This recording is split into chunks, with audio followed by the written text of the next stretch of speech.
Hello guys, আসসালামু আলাইকুম। আশা করছি সবাই অনেক অনেক ভালো আছেন। প্রিয় দর্শক, দেশ ও বিদেশ থেকে যারা আজকের এই নতুন আরেকটি ভিডিও আপনারা দেখছেন, আপনাদের সকলকেই জানাচ্ছি আন্তরিক অভিনন্দন ও শুভেচ্ছা। প্রিয় দর্শক, আজকের ভিডিওতে আপনাদেরকে জানিয়ে দিব যারা একেবারেই নতুন ভোটার হয়েছেন, এখন পর্যন্ত স্মার্ট এনআইডি কার্ড হাতে পাননি, অথবা আপনি 2008 সাল থেকে শুরু করে 2022 সাল পর্যন্ত যারা ভোটার হয়েছেন, এখন পর্যন্ত আপনাকে স্মার্ট কার্ড বিতরণ করা হয়নি, অনেকেই বাদ পড়েছেন। আপনার স্মার্ট কার্ডটি কবে বিতরণ করা হবে, কাদেরকে বিতরণ করা হবে, কবে নাগাদ আপনি স্মার্ট কার্ড হাতে পেতে পারেন এবং স্মার্ট কার্ডটি কীভাবে চেক করবেন, আজকের ভিডিওতে আপনাদেরকে বিস্তারিত জানিয়ে দেওয়ার চেষ্টা করব।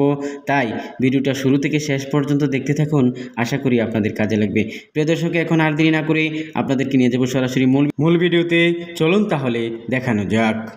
প্রিয় ভাই বন্ধুগণ, প্রথমে আপনাদেরকে জানিয়ে দেব যারা 2008 সাল থেকে শুরু করে 2022 সাল পর্যন্ত ভোটের ছবি তুলে ভোটার হয়েছেন, এখন পর্যন্ত স্মার্ট এনআইডি কার্ড হাতে পাননি, আপনার স্মার্ট এনআইডি কার্ড কবে পাবেন, কিভাবে পাবেন, সেই বিষয়ে বিস্তারিত জানিয়ে দেব। তারপরে আপনারা যারা 2025 সালে ভোটার হয়েছেন, আপনার স্মার্ট কার্ডটি কবে পাবেন সেটাও জানিয়ে দেব।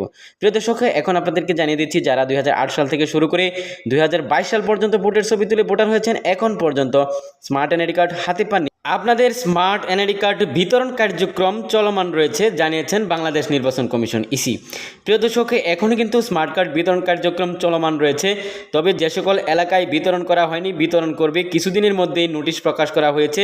আপনারা যারা এখন পর্যন্ত স্মার্ট এনআইডি কার্ড হাতে পাননি, আপনাদের স্মার্ট কার্ড কিন্তু প্রিন্ট করা হয়ে গেছে নির্বাচন কমিশন থেকে, আপনাদের স্মার্ট কার্ড দ্রুতই বিতরণ করবে নির্বাচন কমিশন ইসি।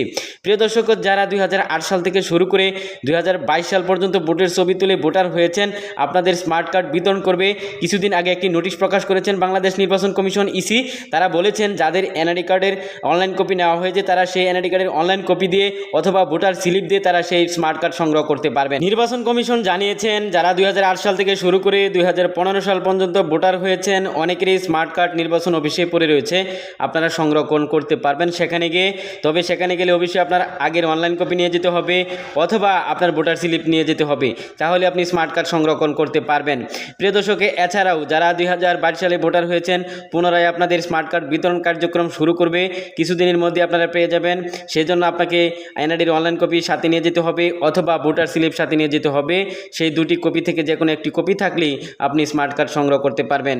প্রিয় দর্শক, সে বিষয়ে আরও জানতে চাইলে আপনি অনলাইনে সেটা চেক করতে পারবেন, কিভাবে চেক করবেন সেটাও এখন আপনাদেরকে জানিয়ে দেব। প্রিয় দর্শক, যারা 2008 সাল থেকে শুরু করে 2022 সাল পর্যন্ত ভোটার হয়েছে এবং যারা 2025 সালে ভোটার হয়েছেন, এখন পর্যন্ত স্মার্ট এনআইডি কার্ড হাতে পাননি, কবে নাগাদ আপনার স্মার্ট কার্ডটি হাতে পাবেন, কিভাবে চেক করবেন সেই প্রসেসটি এখন আপনাদেরকে জানিয়ে দেব। এই যে নির্বাচন কমিশনের সার্ভার, এই সার্ভারের লিঙ্ক হচ্ছে nidwgov.bd, লিঙ্কে ক্লিক করবেন। ক্লিক করার সাথে সাথে আপনারা এরকম একটি ইন্টারফেস পেয়ে যাবেন।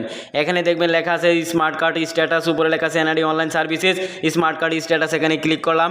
ক্লিক করার সাথে সাথে দেখতে পাচ্ছেন আরেকটি ইন্টারফেস চলে আসছে। এখানে আপনাদের যে কাজটি করতে হবে, এখানে এসে দেখতে পাচ্ছেন জাতীয় পরিচয়পত্র নাম্বার, ফর্ম নাম্বার। এখানে আপনারা জাতীয় পরিচয়পত্র নাম্বার দিবেন এবং নিচে জন্ম তারিখ দিবেন, তারপরে ক্যাপচা কোড দিবেন। প্রিয় দর্শক, এখানে আমি প্রথমে জাতীয় পরিচয়পত্র নাম্বার দিয়েছি, এখন আমি জন্ম তারিখ দিলাম, তারপরে জন্ম মাস দিলাম, এখন জন্ম সালটা এখানে বসিয়ে দিচ্ছি। তারপরে নিচে ক্যাপচা কোড দিয়ে সাবমিট বাটনে ক্লিক করলেই স্মার্ট এনআইডি কার্ড রেডি হয়েছে কিনা সেটা কিন্তু এখানে লেখা চলে আসবে। প্রিয় দর্শক, আমি এখানে ক্যাপচা কোডটি দিয়েছি, এখন সাবমিট বাটনে ক্লিক করব। এই যেখানে দেখতে পাচ্ছেন লেখা চলে আসছে smart card status, status complete, box ID number কত, কম্পাউন্ড আইডি নাম্বার কত, ডিস্ট্রিক্ট, উপজেলা, ভোটার এরিয়া, কন্ট্যাক্ট অ্যাড্রেস। প্রিয় দর্শক, এরকম লেখা যদি চলে আসে তাহলে আপনাদের বুঝতে হবে আপনার স্মার্ট এনআইডি কার্ডটি রেডি হয়ে গেছে, অর্থাৎ প্রিন্ট করা হয়ে গেছে। আপনার কোন নির্বাচন অফিসে আপনার স্মার্ট কার্ডটি জমা হয়েছে সেটাও কিন্তু এখানে লেখা আছে। প্রিয় দর্শক, এই যে দেখতে পাচ্ছেন গাজীপুর সদর ইসি অফিস, তারপরে ভোটার এলাকার নাম, উপজেলা, district, compound ID number, box ID number. প্রিয় দর্শক, এই লেখাটুকু আপনারা মোবাইলে যদি চেক দেন তাহলে স্ক্রিনশট দিবেন, আর যদি কম্পিউটারে চেক দেন প্রিন্ট করবেন। তারপরে এই লেখাটুকু প্রিন্ট করে আপনি সরাসরি যে উপজেলার নাম নির্বাচন অফিসের নাম চলে আসবে সেই নির্বাচন অফিসে এই কাগজটুকু নিয়ে গেলেই আপনার স্মার্ট কার্ডটি আপনাকে দিয়ে দিবে। প্রিয় দর্শক, এভাবে যদি আপনার স্মার্ট কার্ডটি চেক করেন তাহলে বুঝতে পারবেন আপনার স্মার্ট এনআইডি কার্ডটি রেডি হয়েছে কিনা। আর যদি লেখা আসে চেক করার পর যে কোনো তথ্য খুঁজে পাওয়া যায়নি, তাহলে আপনাদের বুঝতে হবে যে আপনার স্মার্ট কার্ডটি এখনও রেডি হয়নি। আর যদি লেখা আসে যে স্মার্ট এনআইডি কার্ড বিতরণ কার্যক্রম বন্ধ রয়েছে, তাহলে আপনার বুঝতে হবে আপনার এলাকায় এখনও স্মার্ট কার্ড বিতরণ কার্যক্রম চালু হয়নি, সেক্ষেত্রে আপনাদের অপেক্ষা করতে হবে। প্রিয় দর্শক, মোট কথা হচ্ছে যারা 2025 সালে ভোটার হয়েছেন এবার, তাদের কিন্তু এখনও স্মার্ট এনআইডি কার্ড প্রিন্ট করা হয়নি, রেডি হয়নি। আপনারা স্মার্ট এনআইডি কার্ড পাবেন 1-2 বছর সময় লাগবে, সেজন্য আপনাদের এতদিন পর্যন্ত অপেক্ষা করতে হবে। প্রিয় দর্শক, আশা করি আপনারা বুঝতে পেরে গেছেন। যারা 2008 সাল থেকে শুরু করে 2022 সাল পর্যন্ত ভোটার হয়েছেন, এখন পর্যন্ত স্মার্ট এনআইডি কার্ড হাতে পাননি, আপনাদের স্মার্ট কার্ড কিন্তু রেডি হয়ে গেছে। যাদের কার্ড প্রিন্ট করা হয়েছে তাদেরকে কিন্তু বিতরণ কার্যক্রম চলমান রয়েছে, আর অনেকেরই এখন পর্যন্ত বিতরণ করা হচ্ছে এবং বর্তমানে কিন্তু বিতরণ কার্যক্রম চলমান রয়েছে। অনেক এলাকায় এখন কিন্তু স্মার্ট কার্ড বিতরণ কার্যক্রম চলমান রয়েছে। প্রিয় দর্শক, আশা করি আপনারা যারা এখন পর্যন্ত স্মার্ট এনআইডি কার্ড হাতে পাননি, খুব দ্রুত আপনাদের স্মার্ট এনআইডি কার্ড বিতরণ করবে এবং হাতে পেয়ে যাবেন। আজকে এখানেই শেষ করছি। সবাইকে ধন্যবাদ জানিয়ে পরিশেষে বলতে চাই, এই ভিডিওটা যদি আপনাদের কোনো রকম কাজে লাগে, চ্যানেলটি সাবস্ক্রাইব করে সঙ্গেই থাকবেন।